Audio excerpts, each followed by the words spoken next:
сейчас Каир Эфенди, у него технические проблемы получились, поэтому сейчас через телефон хотел бы продолжить свое выступление. Каир Ахмедович, пожалуйста. Да. Я прошу извинить, конечно, техника подводит, но татары не сдаются, поэтому, значит, вот слышно меня сейчас или нет? Алло. Слышно, Каир Ахмедович. Слышно, да, Аллах шикар. Вот. Ну, я что хочу сказать Гейдару Эфенди, дорогому, значит, он большой труд, конечно, сделал. И только нужно говорить, что мы здесь не диаспора, здесь наши родные земли. Мы все, даже азербайджанцы, значит, тоже их происхождение идет из России. Мы не диаспора, да, мы здесь, тем более сейчас у нас, наверное, граждан России, наверное, больше миллиона азербайджанцев уже граждане России, да, вот. Мы здесь коренное население, это наша земля. И за свою землю мы должны, конечно, бороться всячески. Но, к сожалению, значит, вот когда писалась концепция, в принципе, нужно изменить подход государства к сотрудничеству с тюркским миром. Вот о чем была речь, прежде всего. Так? Мы сейчас, ну, растекаться можно по разным направлениям, это глобальные цели. Но прежде всего необходимо наладить сотрудничество с теми людьми, с которыми мы вообще близко знакомы, и которых мы не можем даже назвать диаспорой, понимаете? Ну, вот Азербайджан, например. Ну, что он нам чужой? Он нам совершенно не чужой. Так вот, я, продолжая свою речь, значит, хочу сказать, что тюркские народы, в общем-то, сейчас по разным коалициям разбросаны. Тюркские государства, точнее, ОДКБ, Шанхайская организация сотрудничества, ШОС, да? Потом ЕАЭС, да? БРИКС, ГУАМ. Понимаете, мы все в разных каких-то находимся ситуациях, а Турция тем более еще и в НАТО, да, находится. Вот. И у многих, наверное, государств двойственное какое-то положение. То они то в одной группе, то в другой группе. Поэтому здесь, конечно, российским руководителям нужно призадуматься, вообще-то говоря. Либо мы потеряем все это нажитое добро, которое мы уже много лет строили, либо, значит, давайте что-то делать. Сейчас, кстати говоря, многие тюркские государства, которые вне России находятся, они вошли в Тюркский совет. Там Азербайджан, Казахстан, Киргизия, Турция, Узбекистан. Там уже так наблюдателями в Тюркском совете являются Украина и Венгрия. Вот. На 8-м саммите, который ожидается, значит, в ноябре 2021 года, значит, там уже Туркменистан хочет подсоединиться в качестве наблюдателя к Тюркскому совету. Ну и мнение многих российских аналитиков напугало о том, что там намечается создание союза тюркских государств уже. Понимаете? То есть это уже более другая структура. И будет она работать на другом уровне. Так вот, России надо торопиться, чтобы хотя бы успеть в этот поезд попасть. Иначе мы и от этого отстанем. И где мы окажемся потом? Тем более, значит, нам, тюркским странам и России, нужно, конечно, свое технологическое отставание наращивать. Мы обладаем большими ресурсами, человеческими ресурсами. Кстати, вот у нас была недавно встреча в штабе татар. Вот мы должны тоже поблагодарить эту татарскую организацию, которая представляла нам площадки для встреч по вопросу сотрудничества тюркских народов. Вот. У нас была встреча с сайтом «Миллиард татар». Вот. И, в принципе, возникла мысль, откуда же этот миллиард? А на самом деле он есть миллиард. Если мы сравним Великую Тартарию, сравним карты Европы, посмотрим, да, которые были до того, вплоть до Индии, значит, это же тоже, это бывшее название тюрков, это и есть татары. Татаро-тюркская Россия, это в принципе она должна считаться, или русская, или тюркско-татарская, неважно. Вот. Мы все должны быть объединены какой-то общей идеей. И на основании вот этого тюркского корня, конечно, мы можем сюда присоединить и Индию, и Афганистан, и Пакистан, и совершенно другие страны. И, кстати говоря, Китай. Это через уйгуров, которые сейчас, в общем-то, там находятся в не очень хорошем положении. Вот. А совместное вот это, если мы вот эту линию хотя бы вот пробьем, Россия и тюркский мир, то уже, значит, у нас другие государства поневоле будут присоединяться. Понимаете? Ведь деваться будет некуда. Значит, либо туда попадаешь, либо сюда. Ну и дальнейшая трансформация, конечно, тому, что Гейдар Эфенди говорит, это неизбежно. И мусульманским, кстати говоря, надо учитывать эти амбиции государств. Вот, допустим, Турция, она тоже имперское государство была, да, и она стремится, значит, к охвату широкого пространства, да. Россия, имперское государство, будем тоже считать, да. Россия тоже не хочет отказываться от своих территорий. Кроме того, Турция стремится, конечно, к лидерству и в мусульманском мире. Это мы видим по политике господина Эрдогана сейчас. И, очевидно, там тоже будут какие-то преимущества, какие-то просветы должны наблюдаться. Поэтому в этом состоянии Россия не должна быть пассивной. Мы отправляли свою концепцию, значит, господину Путину, президенту России. Вот, там была переадресована Министерство иностранных дел, а МИД переадресовал в какой-то там отдел дальний, и на этом дело затихло. Поэтому нам нужно эту тему поднимать перед государственными органами. В конце концов, должна быть открыто какое-то наибольшее благоприятствование, сотрудничество с тюркским миром, я думаю. Вот этого надо добиваться всеми силами. Если со стороны государства вот этот флажок не поднимется, значит, зеленый свет, то все наши попытки общественные, они не приведут ни к какому результату, потому что в России существует грандиозная армия людей, которые противостоит этому движению. И мы это видим в средствах массовой информации, где тюркские народы совершенно не представлены, федеральные средства, которые вещают, да? Законы ужесточаются в разных направлениях. Вот, я считаю, здесь надо всем активно приложить участие. Ну, Гейдар Эфенди доклад, это у нас уже опубликован на сайте МТСС.ру. Другие вот есть выступления, поэтому мы там все это приложили. Ну и небольшое еще дополнение к тому, что к идее университета, там мы тоже недавно рассматривали вопрос, нам нужно еще озаботиться созданием тюркской элиты, тюркских народов. Понимаете, у нас очень много образованнейших людей, да, но они, к сожалению, национально дезориентированы, особенно татар. Вот они во всех там органах участвуют, но, к сожалению, так о том, чтобы помочь своим народам, тюркским народам, как-то они в стороне. Поэтому необходимо формирование элиты. И вот тоже предложен маленький проект, конечно, по сравнению с тем, что было, но он тоже недостаточно сложный проект, на самом деле, в реализации. Это создание тюрко-татарского лицея, где бы представители тюркских народов могли, именно дети, обучаться в отрывом от родителей в течение 5 дней в неделю. Понимаете, чтобы они могли пройти полный курс истории, полный курс тюркских языков, так? Ну, достаточно, чтобы они могли научиться общаться между собой и понимать те идеи, которые должны быть заложены в тюркском мире. Ну вот все, что я хотел сказать. Большое вам спасибо. Спасибо, Гайдар Ахмедович. Там Тямран Рустамович, Энверович хочет несколько слов добавить по выступлению. Тямран Энверович, пожалуйста. Я хочу здесь обратить на несколько моментов внимания, очень важные.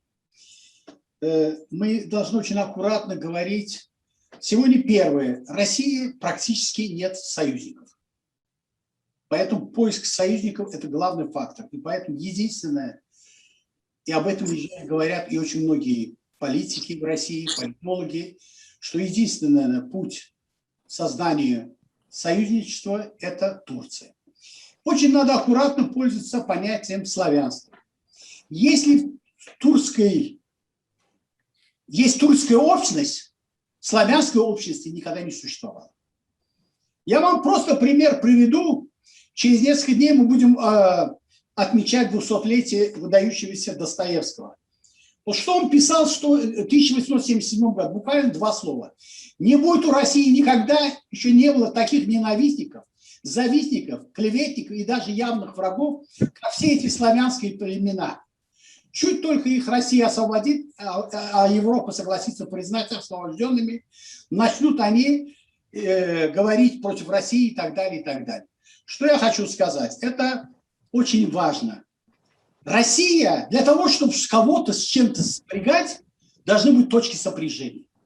Российская русское сообщество, оно генетически вписывается в тюркское пространство, поскольку если вот некоторое время назад мы проводили 300-летие Российской империи, то надо было начинать с империи Чингисхана, которую почему-то называют Моголо-Татарской игры. Это первая империя была российская на территории нынешней России, которая заложила ту основу государственного обустройства, которая веками существовала и сегодня существует в обустройстве современной России. Это очень важно. То есть это первое. Второе. Поляки и русские это никогда вместе не сопрягаются. Это я имею в виду религиозную составляющую. Только Россия и его руководитель, президент России Владимир Путин, мог сказать, что Россия является частью исламского мира. Вот еще вторая сопрягаемая точка.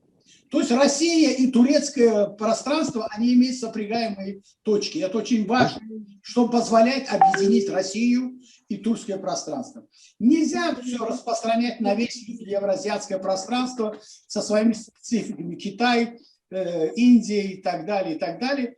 Но самое главное, вот это турецкое пространство, которое практически все время существовало 200 лет в одном историко-географическом пространстве, именуемой Российской империи, и Турция, которая была в отдельно от этого пространства, сегодня предоставлена. А вот то, что их разъединили, я об этом писал, у меня десяток статей на эту тему, оно имеет историю, начиная с крестовых походов, когда 1000 лет тому назад основной удар, вектор крестового похода был направлен против исламского мира и против православного в лице России.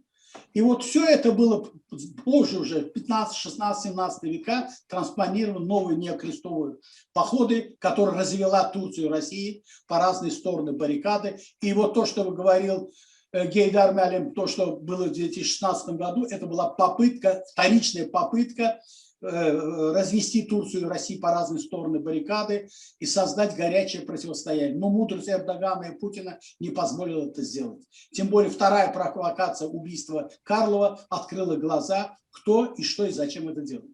Поэтому на сегодняшний день, я думаю, что сегодня есть все возможности, и Азербайджан является тем мостом, который может соединить тюркскую общность российского пространства, постсоветского пространства и Турцию в единое семейство. Это очень важно и очень нужно. И мы это сможем сделать. Спасибо. Спасибо, Камран Эмирович. Слово предоставляется нашему адыгскому гостю Аскарби Амирханович Аджидереев, старейшина адыгов. Пожалуйста, Аскарби. Ага. Ну, я вообще по этикету хотел бы все-таки Роберту Искандеровичу, он все-таки старше нас, он самый молодой. В патриотах, да, естественно. Поэтому, если есть такой вариант, то я Роберту Искандеровичу предлагаю выступить, потом я. Спасибо большое. Я очень тронут такими теплыми высказываниями, я не ожидал. Ну, я не очень был ориентирован, кто соберется, и мне очень приятно, что здесь мы все разные собрались. Разные, близкие. Я вспоминаю те годы, советские годы, когда я очень тепло общался с узбеками, потому что мой учитель был один, Халил Ахмедович Рахматуллин. Он был полутатарин, полукиргиз, полуузбек, ну, в общем, такой среднеазиатский. Вот. В Азербайджане у меня были ученики, я часто в Баку бывал. Вот. Власти всегда водили такой, знаете, подпольный ресторан. Вот такие вот, там все просто, но пища была замечательная.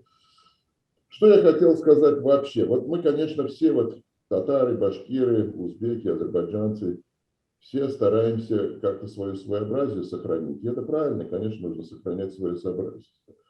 Но в то же время нужно беречь и нашу общность. Я приведу один пример, исторический пример. Это мой отец. Меня, в общем, так сориентировал, он был профессор в области энергетики. Вот и дед. Он рассказывал, что вот до революции, когда к нам в Уфу, а мои, в общем, родители из Башкортостана, предки, приезжали вот в Уфу, например, в частности, мой дед сказал, что турецкие люди спокойно читали наши газеты. Была арабская письменность, практически общая орфография, а вот фонетика была различной. Но все читали. И это была общность. Они общались, не нужен был никакой переводчик. И общались они на каждый своем тюркском, наши говорили по-татарски, турки говорили по-турецки, но друг друга понимали. Но вот потом, вот смотрите, генерал Кемаль Ататюрк, выдающаяся личность, решил приблизиться к Европе. Вроде бы положительные тенденции. Давай шрифт поменяем. Поменял шрифт. В результате возникло 30 орфографий.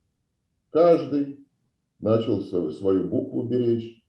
Там вот анекдоты бывали, там К с хвостиком, без хвостика. Во-первых, все эти алфавиты, конечно, они были придуманы не очень образованными людьми. Если ты уж перешел на латиницу, то тогда латинские буквы, там дополнительные буквы. Ну, это значит, уже комбинациями. Ну, в общем, короче говоря, создавать свою орфографию. Вообще говоря, дело это было не нужно. Вот я сейчас смотрю, и это нас разобщило. Вот приведу пример. Я 13 лет работал в Уфе. Я московский парень, воспитанный в центре Москвы. Значит, вот волей судеб оказался в Уфе президентом Башкирской академии наук и председателем Уфимского научного центра Российской академии наук. В общей сложности 3000 человек. Вот, значит, вот в этих двух организациях. Одна республиканская, другая российская была. Вот когда Башкирский театр приезжает в Москву, то мы ходим, и никаких там переводчиков нам не нужно. И вообще никаких переводов. Очень близкие языки между собой. Ну вот фонетически они различаются. Ну, во-первых, когда создавали свою письменность, конечно, каждый берет свою там какую-то букву, звук свой и так далее. И в результате башкирский язык 45 букв имеет, татарский язык 39. Это два одинаковых фактически языка. Да? Теперь, когда я как президент Академии башкирской говорил, вообще-то давайте как-то наши языки сближать. И это все, это я вроде антипатриотическое действие. То есть я вот этот пример привожу к тому, что нужно беречь общность. Общность нужно беречь. И вот это вот, когда мы начинаем всякие такие вот, особенно вот политические лидеры, да еще вот такие военные, не очень-то образованные люди, начинают вмешиваться в вот такие культурные аспекты, последствия очень тяжелые происходят. Мы разобщены. Вот это очень серьезное обстоятельства. Общность беречь нужно. И вторая мысль, которую я сказал, и мне очень понравилось. Вообще вот все выступления, которые здесь были, они мне очень близки. Я их полностью разделяю. И очень рад, что вот у нас такой вот здесь компания нормально настроенных людей. Вот одну парадоксальную мысль. Одна из разрушительных идей – это такой ультрапатриотизм. Вот ультрапатриотизм, он вообще говоря, может быть и разрушительный. Приведу вот даже вот когда был азербайджанско-армянский конфликт, конечно, мои симпатии были на стороне азербайджанцев, это вообще естественно. Да и не только потому, что вот я татарин, тюркский мир, просто из общих соображений. Вот взяли народ, причем народ очень талантливый, армяне. Я говорил, что самый умный народ после евреев это армяне. Ну, в шутку, конечно, я это говорил. Количество академиков, советских академиков на душу населения. На первом месте были евреи, на втором были армяне. Ну, это шутка, конечно, но тем не менее. И вот такой вот народ подняли, и они просто все стали ультрапатриотами. Мой учитель, второй мой учитель, Самуил Самуилович Григорян, с ним об этом вообще говорить было невозможно. Вот он рассидел на карте и смотрел, какие районы, чтобы там азербайджанцев не пускать там, и так далее. Представляете, человек широкой души, тонкий, и вот этот патриот. Вот недавно я видел такую фотографию, значит, виселица, на которой висит наша девушка во время войны. Рядом стоит группа немецких солдат, фотографируются и смеются. Это немцев в центре Европы. Основа культуры европейской. Да? Как можно народ совратить? Потому что в каждом народе есть темные силы. И вот если вот это вот так вот эти темные силы, они могут взять верх. Вот этот вот патриотизм, завоевание территорий, это очень разрушительно. Ну, я надеюсь, сейчас нам это все не грозит. Я думаю, что, в общем, мы друг друга хорошо понимаем. И всякое единство... Да, а, кстати, наши солдаты, мой отец был в Берлине как раз, вот это, наши солдаты, которые, значит, вот, ну, столько выстрадали, столько погибло, потеряли 27 миллионов человек. Только Россия потеряла 27 миллионов человек, столько же остальная часть. Ну, в общем, это гигантская потеря была. И вот стояли, привезли бочку с супом, и немцев кормили вот этим вот супом, стояла очередь и так далее. И через несколько часов мой отец, который имел тяжелые зря, очки ему нужно было, он в одном из полуподвальных помещений, один старик немец, ему быстро подобрал очки, и эти очки он берег несколько десятилетий. Ну вот, конечно, сотрудничество, в общем, особенно между нами, между близкими, у нас общие вот языковые корни, дух, предки наши всегда были вместе, сотрудничали, это надо укреплять, и я очень рад, что вот такая азербайджанская диаспора у нас здесь в нашей встрече преобладает, которую я очень уважаю, сочувствую. Вот. Еще одну историю хочу сказать. Вот мой брат, он был заместителем министра, и где-то в начале 2000-х годов с Путиным приехал в Ереван, чтобы там восстановить атомную станцию. Потому что армян возбудили, они закрыли свою атомную станцию, потом зимой все деревья в Ереване вырубали, потому что нечем было топить. И вот тогда, значит, Булат, мой брат, значит, вот Роберт Кочарян, значит, он подошел к Роберту Кочаряну и говорит, что вы делаете? Зачем вы это вообще, зачем вы все это делаете? Вам же нужно налаживать дружбу. Кочарян был неумолим. Армяне были неумолимы. Вот как можно такой довольно выдающийся народ, вообще говоря, вот тем не менее совратить. Поэтому нам нужно, конечно, опасаться вот таких вот ультрапатриотических генералов всяких и так далее, завоевателей. У нас это абсолютно нет в нашей встрече, я это приветствую. Ну, еще раз, Камран Малем, вам большое спасибо за такие теплые воспоминания. Вот они мне действительно дорогие. Я вот приезжал в Баку, вот, и вот очень хорошо было. Вот как-то вот было. Сейчас это вот уже при нашей власти один раз я был в Баку, встречался со своими, но это было вот где-то в 2008 году, может быть, я уже был директором океанологии. Общение сократилось, это беда развала Советского Союза. Что бы ни было в Советском Союзе, все-таки мы как-то очень тесно общались. Спасибо, Рахмат. Саул, Чаксаул. Спасибо. Аскари Ахмед Михайлович, пожалуйста. Еще раз приветствую всех. Надеюсь, что наш сегодняшний круглый стол в перспективе расширится до форума. Притом в обсуждении тех вопросов, которые мы сегодня затрагиваем, будут вовлечены в том числе все национальные образования Российской Федерации. Я хотел бы поблагодарить Роберта Искандаровича раз, еще Гейдара Иманова. Во-первых, Роберт Искандарович не только выдающийся ученый, но пришлось мне с ним, и как и депутат, было потом сталкиваться в «Патриотах России», там и фото уже осталось. Один из последовательных патриотов как СССР, РСФСР, то современной Российской Федерации, который радеет за и сохранение страны, за то, что мир царил в нашем большом государстве. Значит, я захотел затронуть некоторые вопросы, которые нас ожидают. Риски, которые нас могут сбить с толку. Поэтому вот Кимран затронул вопрос столкновений цивилизаций. Поэтому я хотел бы обратить внимание, что, значит, вот эта наша работа, несомненно, встретит сопротивление серьезных сил, которые фактически оккупировали информационные ресурсы Российской Федерации.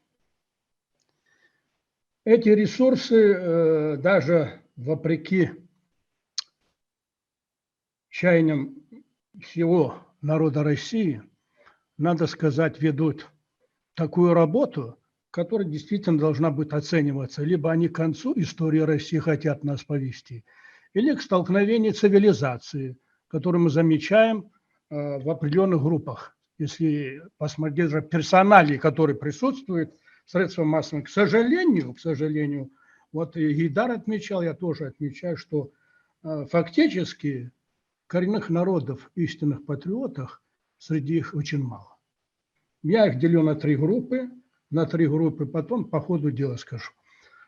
Значит, что касается операции 11/4, точнее Великой Отечественной войны по освобождению захваченных территорий и выполнение 4 резолюций Генеральной Ассамблеи ООН, то вот мнение старейшин и тех, кто там в нашем северокавказском регионе проживает, мне с кем приходилось сталкиваться, который не зомбирован средством массовой информации, оно сводится к тому, что решение Владимира Владимировича Путина и Ильхама Гайдаровича Алиева фактически явился выходом из ситуации, куда втянули вот некоторые названные персонали были руководители Армении.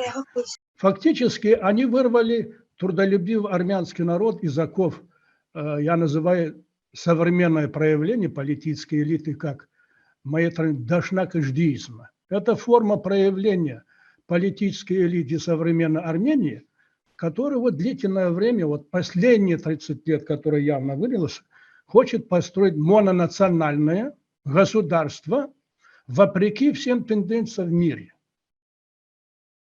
И, к сожалению, в Конституции Армении эти элементы тоже отражены. В отличие от Конституции Азербайджана, которая, я многим нашим рекомендую, является одной из уникальных. И благодаря этой Конституции, вот эта сплоченность народа, некоторые говорят, байрактар, вооружение, все прочее, но мне кажется, самое главное, что сплоченность народа в Азербайджане, оно способствовало выигрышу войны, освобождению территории, ну, конечно, еще не до конца.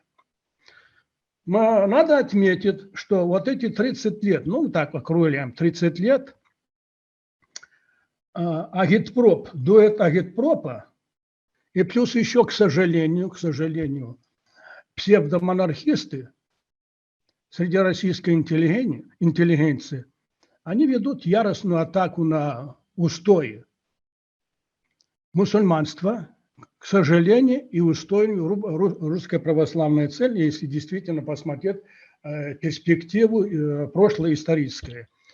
Периодически вытаскивает и муссируются проблемы то кавказского экстремизма, то мусульманского экстремизма. Создаются фильмы. Вот последний фильм Шахназарова про Чеченскую республику, про кавказскую современную, трагическую сторону современной Российской Федерации. И мы должны учитывать, что таким подходом, что вот этот дуэт агитпропа и присоединения, они зомбируют свой народ. Они фактически, мягко будет сказано, оседлали русский народ, особенно после статьи Владимира Владимировича Путина «Российский национальный вопрос», они быстро переориентировались, стали защитниками русского народа, хотя по логике вещей, те, кто довели армянский народ до такого состояния, те, кто в течение 30 лет зомбировали свое общество, не думая, они с таким, так сказать, с такой любовью будут относиться к русскому народу. Вот это мы должны учитывать. Что касается итогов победы, то представление там наших старейшин и тех патриотов даже и Грузии, значит, и Абхазии, и Осетии, Кабардино-Балкарии, короче, всем сталкиваются, они, значит, предполагают, что победа Азербайджана парадигмально меняет ситуацию не только на Закавказье, на огромной территории Закавказья, но и на Северном Кавказе. Мало того, те, кто критикует и Эрдогана, и Путина, фактически они препятствуют формированию цивилизованного российского, ну, будем считать, русского мира и тюркского мира. Ведь реально существуют эти феномены, так же, как существует англосаксонский мир.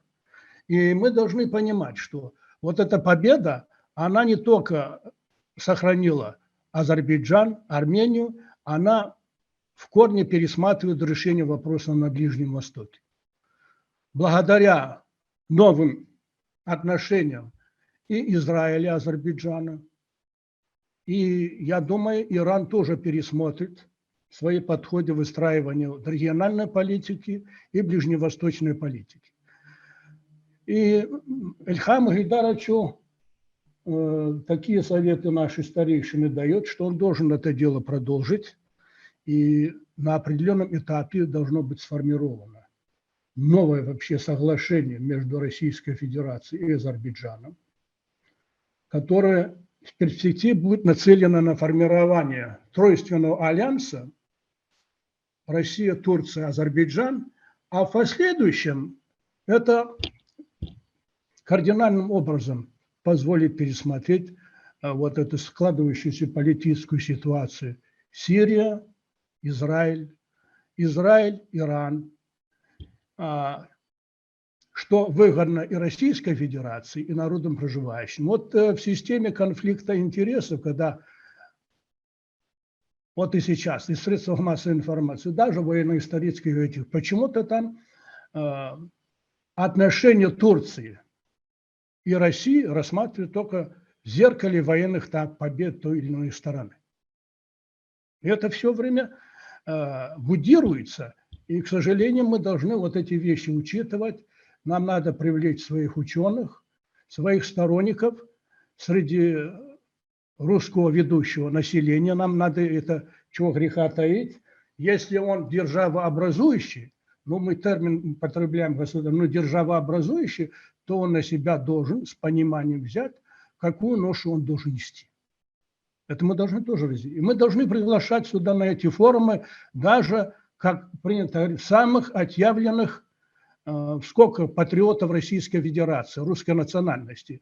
Они должны понимать, что для них Турция – это не враг, Азербайджан – это не враг. Вот это муссирование, так, в том числе религиозного характера. Азербайджане, видите ли, мусульмане, а армяне – христиане. С этой дихотомией надо покончить. Поэтому нам надо очень серьезные силы. Говорили, что надо и своих там бизнесменов, все прочее привлекать. Естественно, в первую очередь, ученые должны выразить сомнения. Дальше я хотел бы немножечко перенестись на Северный Кавказ и моменты, которые надо пересмотреть на Кавказе. Мы за Кавказе затрогаем, но вот эта вещь, которая, что там Кавказ, за Кавказе, это тоже специально будет. Это целостное цивилизационное кавказское сообщество, которое тысячелетиями складывалось, как бы ни говорили, и претензии, что где-то что-то должен там какая-то национальность там доминировать, они несостоятельны, они вредят общему климату на Кавказе в общем и в Российской Федерации, и надо сказать, не только в пределах СНГ, но и за пределами. Поэтому любая война, где бы она ни происходила, она имеет конец. Опыт Азербайджана, опыт Армении это показал. Поэтому и у нас есть, как говорят, тлеющие проблемы, мы не будем. Грузия, Абхазия, Грузия, Южная Осетия, Ингушетия, Северная Осетия, Дагестан, Чечня, когда эпизодически, используя некоторые моменты по проблеме границ, пытаются столкнуть, организовать, о чем были свидетелями недавно в прошлом. И победа Азербайджана, она пересматривает, дает нам основу для пересмотра вот таких отношений, когда методами вот таких спорадических стычек пытаются решить проблемы государственного устройства, к сожалению, Северо-Кавказской республики. Нам нельзя тоже упускать, что отдельные лидеры из этого дуэта агитпропа и присоединившихся псевдомонархистов сейчас то поднимает проблемы языка в Татарстане, сейчас проблему президентского, так сказать, названия Татарстана, то выставляет Адыгею, что Адыгея будет главным разрушителем Российской Федерации и так далее. И федеральные органы власти, и Следственный комитет, и ФСБ, и МВД, и серьезные структуры законодательные Федерального собрания почему-то обходят стороной такие моменты. В то же время, когда речь идет о каких-то криминальных случаях разборка, то информационная сообщество, значит, в своих интересах до такой степени доводит информацию, поднимая на такую вышину, что общество оказывается не в курсе, почему эти вопросы таким образом выделываются. Поэтому мы хотели бы, чтобы с различными общественными организациями путем расширения участия, я буду говорить, форума сегодняшнего, привлекли большее количество интеллигенции и Максима Шевченко, и Михаила Юрьевича Лермонтова, и Российский конгресс народов Кавказа, который на Павелецком вокзале сидит, и Ассамблея народов России, чтобы обсуждения затрагивали все слои населения, все национальности, все коренные народы и все граждане, живущие в Российской Федерации. Я несколько затрону, почему я говорю, напираю на коренные народы. Надо понимать, что в 2007 году Генеральная Ассамблея приняла резолюцию о коренных народах. В Российской Федерации путем каких-то проволочек, тактик, пренебрежения коренные народы свели к малочисленным. Исходя из этого, строят политику в отношении коренных народов. Я думаю, это не случайно, поэтому вы меня извините, когда я говорю о коренных народах, потому что без четкого понимания сути резолюции Генеральной Ассамблеи Россия не приняла, не подписала эту резолюцию. 7 государств, к сожалению, и Азербайджан. Но Азербайджан я понимаю, потому что ситуация такая была. Я думаю, в настоящее время Ильхам Гейдарович пересмотрит, и Министерство иностранных дел Азербайджана одобрит эту резолюцию. Там было 7 государств, американцы тоже были против, но потом, после американцы подписали эту резолюцию. Поэтому за этим должны быть еще последовать кое-какие проблемы регионального и федерального масштаба. Я хотел бы всех поблагодарить. Спасибо за приглашение. Будем стараться в пределах Северного Кавказа. Вот политику, у нас был первый президент Аслан Алиевич, он любил термин политику мира и согласия, как подобает старейшинам, как подобает, как предписывают наши каноны Адыга-Хабза, кавказского этикета, следовать политике примирения народов, политике не столкновения цивилизаций, а симбиоза цивилизаций, сближения всех народов. Опыт Советского Союза показал, и что, хотя не такой большой исторический срок, что народы способны выбирать общее будущее, способны ориентировать себя на мир и согласие. Всего доброго, товарищи. Спасибо за внимание. Спасибо, Аскарбек Амирханович, за действительно старейшина адыгов. Я хотел бы сейчас предложить выступить Тогрул Исмаилу, нашему профессору-политологу из Турции, а потом подготовиться, там же очень многие поднимают руку, видно, что руку поднимают, Зинур Аглиулин. Сейчас Тогрул Исмаил, пожалуйста. Тогрул Исмаил. Спасибо. Я слышал. Спасибо. Здесь были очень хорошие выступления. Может быть, я не смог подключить видео постоянно, но я слушал всех практически. И я очень рад здесь видеть очень известных и дорогих мне товарищей, и тех, которых я не знаю, всех приветствую из Анкары. Ну, как сказать, очень серьезная тема обсуждается. Но я только хочу коснуться прежде всего российско-турецких отношений и коснуться тех проблем, которые сегодня существуют в основном, к сожалению.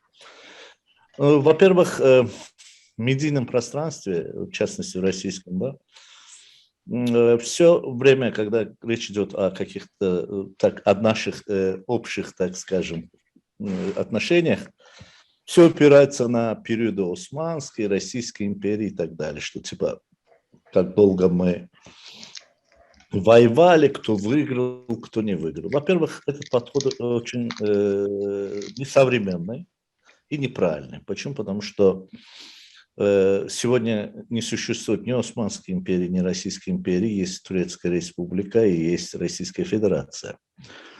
А насколько мне известно, после распада и Османской империи, и Российской империи, после Первой мировой войны, ни Турция, ни Россия, ни Советская Россия и ни современная Российская Федерация не воевали между собой. Наоборот, когда только образовывалась Турецкая Республика, да, очень хорошие были тесные отношения с Советской Российской Республикой, была поддержка друг друга. Отношения ухудшились, к сожалению, где-то в 1936 году, когда Сталин начал опять поднимать территориальный вопрос присоединения Карса и Ардагана к Советскому Союзу и требования военных баз на проливе. Естественно, это первый был раскол между нашими отношениями. Ну, более так или иначе, они продолжались и до вплоть Второй мировой войны, в период мировой войны опять Сталинский Советский Союз или Сталин как лидер Советского Союза опять требовал от Турции базы военной и территории. Естественно, после войны и после того, как Советский Союз не подписал, не продолжил договор о дружбы и сотрудничестве 1925 года, да, обеспокоенная Турция постаралась искать своих союзников уже в Западе. В лице западных стран, в частности, попытка с Англией улучшиться не получилось, и в дальнейшем с Америкой, и после того Корейская война и вступление Турции в НАТО, и до сих пор Турция является членом НАТО. И сегодня отношения после распада Холодной войны Советского Союза и окончанием Холодной войны, отношения более-менее начались утепляться, и я думаю, что последние десятилетия это отношения идут развивающимся путем. К сожалению, очень много проблем. В частности, проблема в том, что до сих пор обе государства смотрят друг на друга с призмы времен Холодной войны. Это прежде всего. Ну, я, если выскажу, что Турция менее так подходит, более-менее, в России это видно еще больше. Да?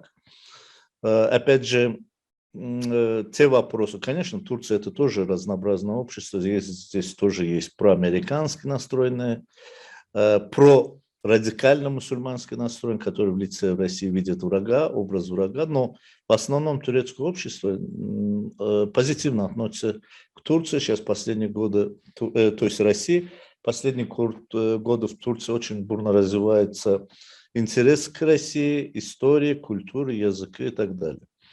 Россия в своем лице представляет интерес как единая общность как славянских народов и так тюркских народов. То есть турецкое государство, правительство, улучшая отношения с российским государством, одновременно пытается наладить отношения с такими тюркскими мусульманскими государствами в составе России, так, или республиками, так сказать, да, как Татарстан, Башкортостан, Чувашистан и, естественно, северокавказские государства входят в зону интересов.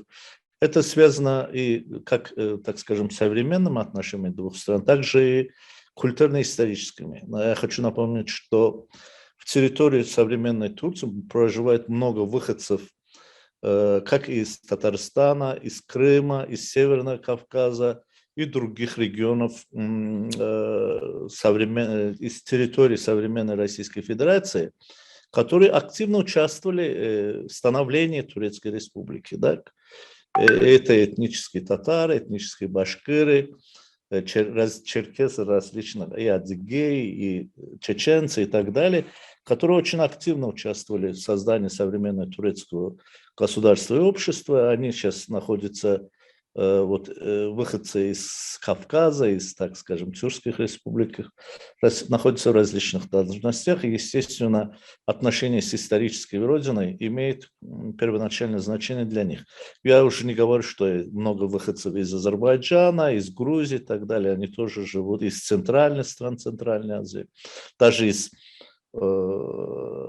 уйгурского региона Туркестана, да, восточного. Так что эти связи есть. И в Турции есть различные подходы к этому вопросу. Турция, конечно, пытается в современном периоде наладить отношения с Российской Федерацией. К сожалению, наши президенты договорились о 100-миллиардном товарообороте. К сожалению, это не получается. То есть договоры есть, но это не получается. Кроме того, Соединенные Штаты Америки есть не очень заинтересованы в сближении двух этих евразийских государств. То есть это практически не входит в круг интересов западных стран. И видят в этом большую, так скажем, угрозу для их интересов, политических интересов. Поэтому я думаю, что вот как раз сближение Турции с Россией, вот если посмотреть так внимательно, да, и отношение Америки к Турции, отношение Америки, США к России, это практически красной нитью, если нитью рассмотреть, они исходят и одной и той же политики. То есть создается образ врага в лице России и создается образ врага в лице Турции. Несмотря на то, что Турция является членом НАТО, торговый оборот между Турцией и ЕС очень высок. Ну, с американцами практически это 20 миллионов, даже меньше, чем с Россией торговый оборот. Там паритет есть. Ну, вот, обратите внимание, да, политика США на Ближнем Востоке тоже противоречит интересам Турции. Американцы в Сирии, в частности, поддерживают те террористические группы, которые Турция, то есть те организации, которые Турция считает террористической группой, несмотря на то, что Турция является союзником по НАТО, да, американцы не участвуют в этом, не поддерживают турецкие интересы в регионе. Но, к сожалению, вот некоторых вопросов, проблемы между Турцией и Россией есть. Эти проблемы, хотя очень сложные, комплексно сложные, но они у нас положительный импульс в том, что и Россия, и Турция могут договариваться. Это исходит, опять же, из общих интересов, наших общих интересов, прежде всего. Я хочу отметить, что Турция последние годы пытается, улучшая отношения с Россией, учитывая интересы, национальные интересы России, проводить свою политику в регионе. К сожалению, черноморская политика потерпела крах из-за крымской политики России. Это надо признать. Турция не желала каких-либо там территориальных изменений и каких-то статус-кво. Это было связано с тем, что Турция была не заинтересована, что в акваторию Черноморского региона вошли страны, даже союзники Турции по НАТО, посторонние государства, которые не имеют никакого отношения к Черноморскому региону. То же самое политика, обратите внимание, сирийские тематики тоже, к сожалению, политика Турции и России расходятся. К сожалению, здесь тоже политика России близка по сотрудничеству с теми группировками, которые Турция считает террористическими, близка к американской, но еще есть один минус.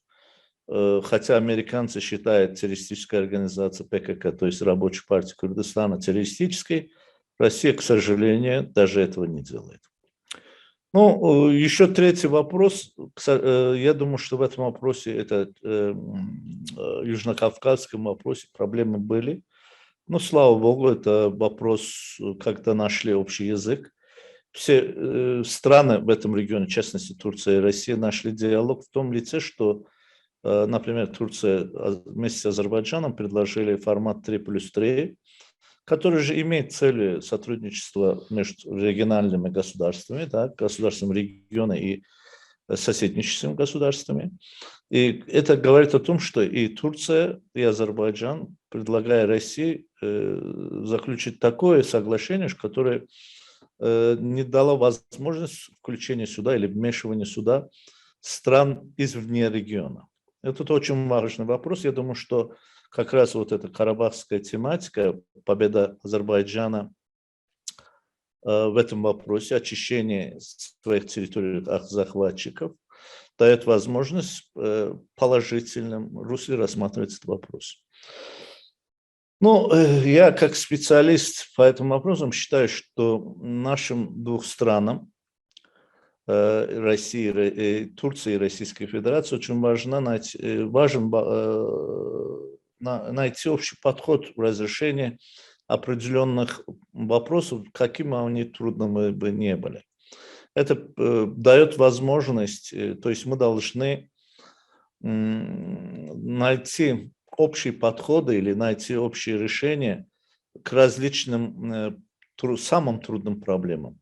Вот когда недавно встречались президент Турции Реджеп Тайип Эрдоган с президентом России, с господином Путиным в Сочи, да, вопрос был такой, президент Турции высказал такое мнение, что судьба Сирии зависит от турецко-российских отношений. А я еще бы углубил и даже говорил об этом ранее, судьба Евразийского региона также зависит от турецко-российских отношений, как они будут развиваться.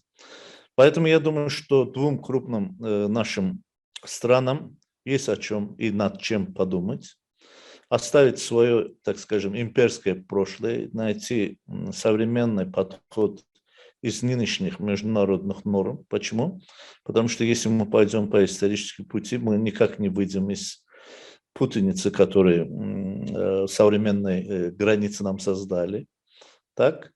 Европейцы, видите, есть опыт ЕС, где европейцы долгие годы пытались как бы присоединить себе Балканы путем войны, вооружений и так далее. Не получилось, а создание такой системы, как ЕС, они без одного выстрела, без одной такой, скажем, военных действий, присоединили эти страны к себе, Болгария и Румыния, вышли к берегам Черноморского региона, практически сконтролируют весь Балкан.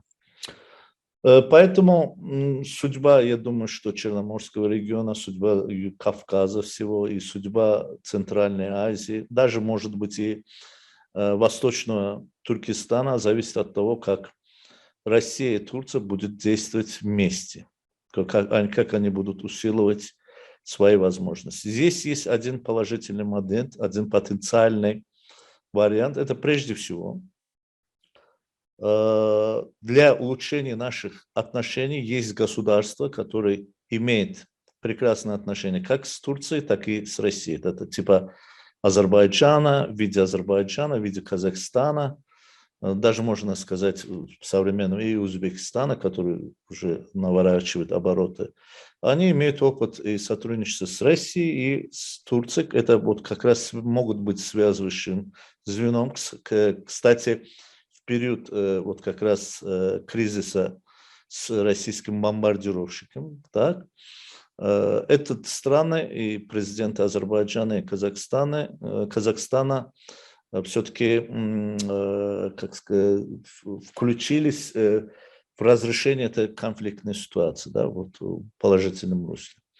Так что опыт есть. Кроме того, есть потенциал какого плана? Есть потенциал то, что в территории Турции живут выходцы, я еще раз говорю, из исторических регионов, где сейчас, которые входят в состав Российской Федерации, так?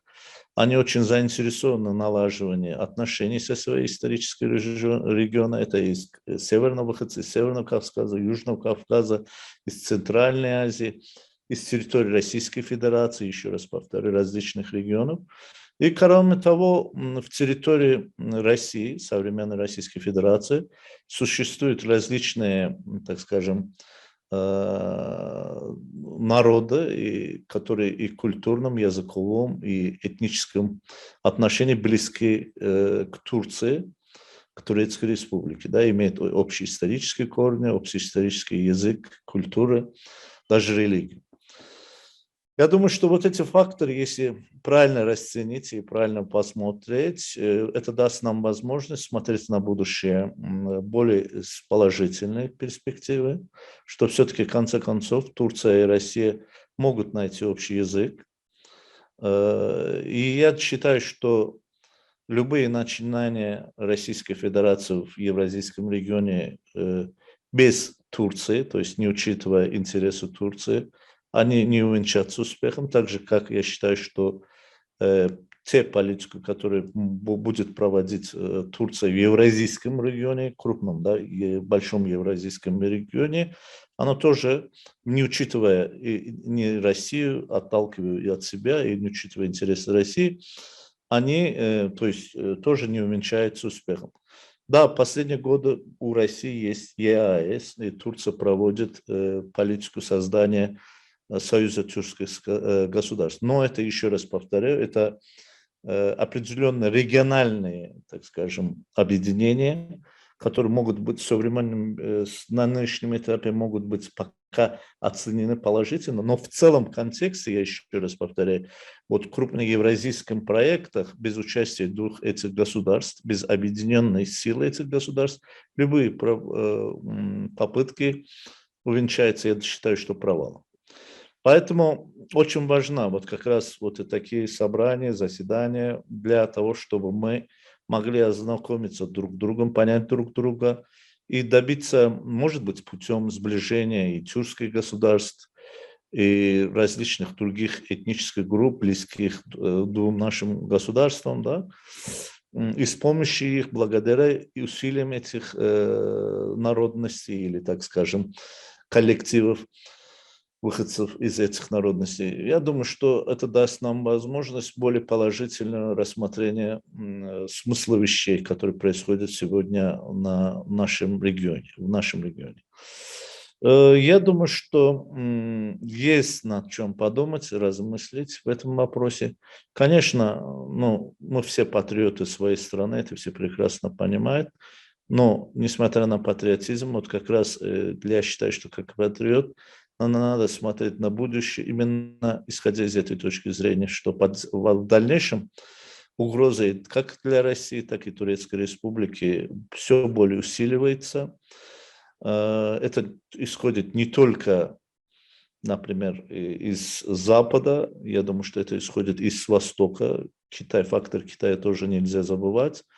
Я думаю, что Россия в лице Турции как раз по поводу противостояния с Востоком, противостояния с Западом будет иметь достаточно нормальных союзника и достаточно нормальный, так скажем, того государства, которое можно опереться или найти общий язык. Ну, у меня на нынешнем этапе все. Если будут вопросы, я с удовольствием отвечу. Я попытался вкратце объяснить то видение, которое я вижу, я стараюсь проводить как специалист Турции. Конечно, мнения различные. Еще раз повторяю, есть те силы, которые в лице России видят образ пока врага, исходя из времен Холодной войны. Но я думаю, что, по крайней мере, в Турции нет таких телевизионщиков или там, в кавычках, политиканов, которые грозятся присоединением определенных территорий Российской Федерации в лице как госпожи Симонян, так, который требует до сих пор Карс и, не знаю, Эрдоган, исходя из каких интересов, непонятно. Хотя надо отметить, что между нашими государствами существует договоренность, Карская договоренность и Московская. То есть вот эти высказывания как раз и дают негатив в наших отношениях. Спасибо. Спасибо, что выслушали меня. Благодарю всех. И в дальнейшем я буду с интересом слушать всех наших коллег, которые здесь будут выступать. Спасибо большое. Спасибо большое. Еще раз напоминаю, выступал Тогрул Исмаил, профессор-политолог из Анкары.